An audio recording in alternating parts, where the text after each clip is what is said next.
Vous est-il déjà arrivé de sentir que tout vous échappe? Que vos projets, vos prières ou même vos efforts ne mènent nulle part? Ce sentiment de perte de contrôle peut être déstabilisant, mais il n'est pas une fatalité.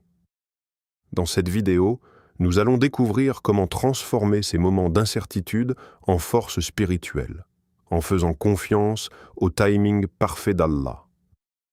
Vous apprendrez pourquoi chaque attente, chaque retard et chaque épreuve ont un sens, et comment la patience et la reliance peuvent transformer vos défis en véritables occasions de paix intérieure et de croissance dans la foi. Il arrive à tout croyant de se retrouver face à ce sentiment troublant. Tout semble échapper à son contrôle. Les projets échouent. Les attentes ne sont pas comblées. L'avenir paraît incertain et chaque décision semble fragile. Ces moments sont souvent accompagnés d'angoisse ou de frustration, mais le Coran et la tradition prophétique nous rappellent qu'ils ne sont pas une punition. Au contraire, ils sont une épreuve de foi, une invitation à renforcer sa reliance sur Allah. Lorsque le croyant réalise que ses efforts humains ont des limites et que tout ne dépend pas de sa volonté, il est confronté à la vérité essentielle. La maîtrise appartient uniquement à Allah. Cette perte de contrôle apparent est une occasion unique de lâcher prise et de revenir vers le Créateur. L'âme apprend ainsi à se détacher de l'illusion de la toute-puissance humaine et à reconnaître que la vraie sécurité réside dans la dépendance à Allah et non dans ses propres plans. Le Coran illustre cette dynamique. Et quiconque place sa confiance en Allah, il lui suffit. Sourate At-Talaq, 65.3. Ce verset nous rappelle que le sentiment de perte de contrôle n'est pas un échec, mais une invitation à se confier totalement à celui qui détient la capacité de tout orchestrer. La foi se manifeste précisément lorsque l'on se retrouve face à ce vide et que l'on choisit de faire confiance à Allah malgré l'incertitude. L'épreuve consiste aussi à transformer la frustration en soumission et en patience. Plutôt que de se laisser consumer par l'anxiété ou de chercher à manipuler la situation à tout prix, le croyant apprend à déposer ses inquiétudes dans le dua, à demander guidance et soutien et à accepter que la réponse puisse venir sous une forme inattendue. Ce processus purifie le cœur et renforce la certitude que chaque événement, même difficile, a un sens divin. Les prophètes ont eux aussi vécu cette expérience. Moussa face à Pharaon, Ya'qub confronté à la disparition de ses enfants, ou Muhammad sallallahu alayhi wa sallam devant l'opposition des Quraysh, ont tous connu des situations où le contrôle humain semblait impossible. Pourtant, leur foi a brillé dans l'abandon confiant à Allah. Ils ont montré que l'acceptation de la limitation humaine et le retour vers le Créateur dans la vulnérabilité sont des preuves de force et non de faiblesse. Ainsi, chaque moment où l'on sent tout échapper à notre emprise est en réalité un test précieux de reliance et de patience. Le croyant qui comprend cela transforme le désarroi en un pont vers la spiritualité, une opportunité d'intensifier le dua et de fortifier la foi. L'épreuve de la perte de contrôle devient alors une leçon vivante. Tout appartient à Allah, et la vraie sécurité, la vraie paix, ne se trouve pas dans la maîtrise des événements, mais dans la confiance absolue en lui. Ce sentiment, loin d'être un fardeau, est une clé pour l'élévation spirituelle. Il enseigne à lâcher prise, à reconnaître ses limites et à célébrer la puissance divine. Le croyant apprend que même lorsqu'il semble perdu, il est guidé et soutenu par celui qui contrôle l'invisible et le visible. Dans la vie du croyant, il arrive souvent que les choses ne se déroulent pas selon notre calendrier. On attend un événement, une réponse à une invocation, un succès ou une solution, et l'instant semble tarder. L'impatience s'installe, et parfois la frustration pointe le bout de son nez. Pourtant, le timing d'Allah est parfait, et ce décalage apparent entre nos attentes et le décret divin est en réalité une manifestation de sa sagesse infinie. Ce qui peut paraître retardé ou prématuré a toujours une raison dans le plan divin. La vision humaine est limitée et nous ne percevons pas l'ensemble des conséquences d'un événement ou l'impact futur d'une épreuve. Allah, en revanche, agit avec connaissance complète et parfaite, orchestrant chaque détail dans le moment exact qui sert le bien du croyant. Ce qui semble être un retard peut être un temps de préparation, une purification du cœur ou une protection contre un mal plus grand. Le Coran nous rassure. Allah ne charge une âme que selon sa capacité. Sourate Al-Baqarah 2, 286. Cette précision montre que chaque épreuve, chaque réponse ou retard est mesurée selon ce que le croyant peut supporter et selon ce qui sert son bien ultime. La patience face au timing d'Allah est donc un signe de foi authentique et de reliance profonde. Apprendre à accepter le timing divin est une clé de paix intérieure. Le croyant comprend que l'invocation ne disparaît pas, même si la réponse semble différer. La confiance en Allah transforme l'attente en un temps de croissance, d'introspection et de renforcement de la foi. Chaque moment d'attente devient un rappel que la maîtrise de l'univers appartient uniquement à Allah et que ce qui est destiné au serviteur arrivera au moment exact qu'il a prévu. Les prophètes sont des modèles de cette patience et de cette confiance.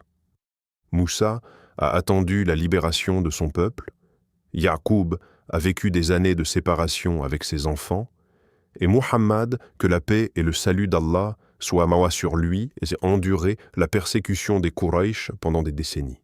Dans chaque situation, ils ont accepté le timing d'Allah, sachant que ce qui semblait long pour eux avait une sagesse profonde et un impact au-delà de leur compréhension. Ainsi, la leçon est claire. La lenteur apparente ou l'attente prolongée ne sont pas des signes d'oubli ou d'injustice d'Allah. Elles sont des opportunités de cultiver la patience, de renforcer la confiance et de reconnaître que la sagesse divine dépasse toujours la compréhension humaine. La sérénité intérieure naît lorsque le croyant cesse de lutter contre le temps et s'abandonne pleinement à la volonté parfaite du Créateur. Accepter le timing d'Allah transforme la perspective de l'épreuve. Ce qui semblait frustrant devient un terrain de foi, un espace pour grandir et se rapprocher de lui. La patience n'est pas seulement l'attente, mais une expression active de confiance et de reliance qui nourrit le cœur et élève l'âme. En définitive, comprendre et respecter le timing d'Allah permet aux croyants de trouver la paix même dans l'incertitude, de voir la sagesse derrière chaque retard et d'apprécier pleinement chaque bénédiction lorsqu'elle arrive. Il est naturel de ressentir de la frustration lorsque les réponses à nos prières tardent. Beaucoup pensent alors qu'Allah les a refusées, qu'il les a oubliées ou qu'il ne les écoute pas. Pourtant, cette perception est souvent erronée. Les retards ne sont pas des refus. Ils sont une manifestation de la sagesse et de la miséricorde divine, une manière de préparer ce qui est réellement bénéfique pour le croyant. Chaque retard a un sens.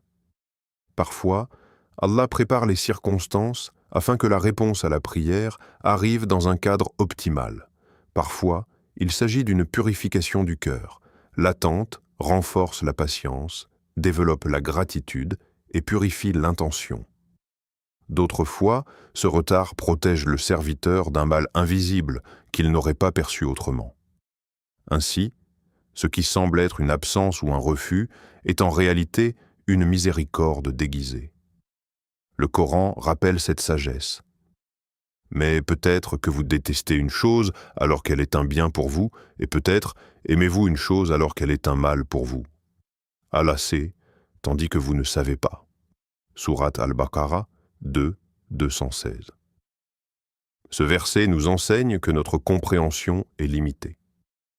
Ce que nous percevons comme un retard ou un refus peut cacher un bien immense que nous ne voyons pas encore. Les prophètes ont expérimenté cette réalité. Ya'qub attendit des années pour retrouver son fils, Zacharia pria longtemps pour un enfant, et Ayoub supporta des épreuves prolongées avant que la guérison et la miséricorde ne se manifestent. Dans chacun de ces exemples, la patience face à l'attente a été récompensée, et ce retard a amplifié la valeur de la bénédiction lorsqu'elle est arrivée. Comprendre que les retards ne sont pas des refus transforme la patience en un acte de confiance active. Le croyant ne se contente pas de subir l'attente. Il continue de prier, de faire confiance, de persévérer dans la foi et de se rapprocher d'Allah. Chaque moment d'attente devient une occasion de renforcement spirituel, un espace pour s'ouvrir davantage à la reliance et à la gratitude. La perception des retards comme des refus fragilise la foi et engendre l'impatience. Mais reconnaître la sagesse divine derrière chaque délai permet de maintenir le cœur tranquille, de renforcer la patience et de voir chaque épreuve comme une étape vers une bénédiction plus grande. Le retard devient alors un acte de pédagogie divine, une leçon subtile sur l'importance de la confiance et de la reliance totale à Allah. Ainsi, la prochaine fois que les réponses à vos prières semblent tarder, souvenez-vous, ce n'est pas un refus, mais un signe de l'attention parfaite d'Allah. Ce délai est un moyen de préparer votre cœur, d'optimiser le résultat et de vous rapprocher encore plus de lui. La patience, face à l'attente, devient alors une manifestation vivante de foi et de reliance, transformant l'épreuve en bénédiction intérieure et renforçant la certitude que tout ce qui arrive est orchestré avec perfection par celui qui sait mieux que nous. Une grande source de souffrance pour l'être humain est l'attachement excessif au résultat.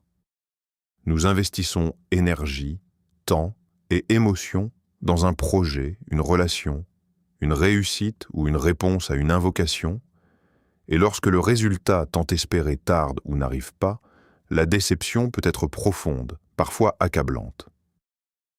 Pourtant, cette douleur n'est pas une fatalité. Elle naît de l'importance que nous accordons au résultat en lui-même, plutôt qu'à Allah, le Créateur et le Souverain de toutes choses.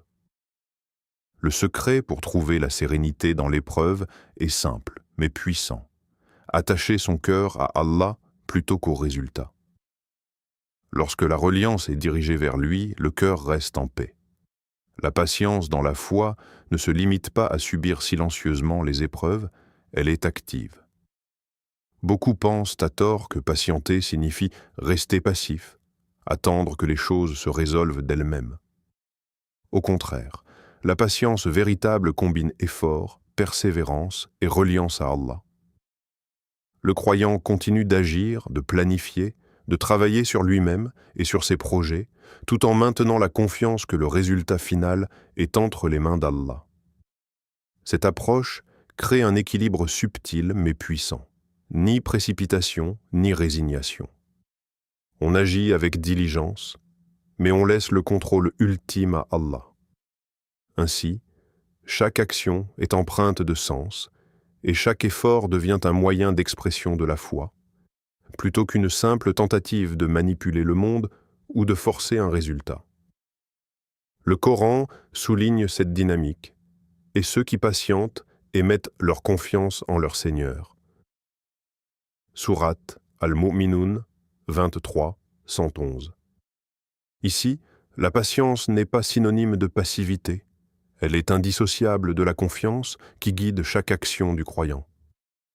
Agir et patienter deviennent alors des composantes complémentaires de la foi, permettant d'avancer sans désespoir, même face aux difficultés prolongées ou aux retards apparents.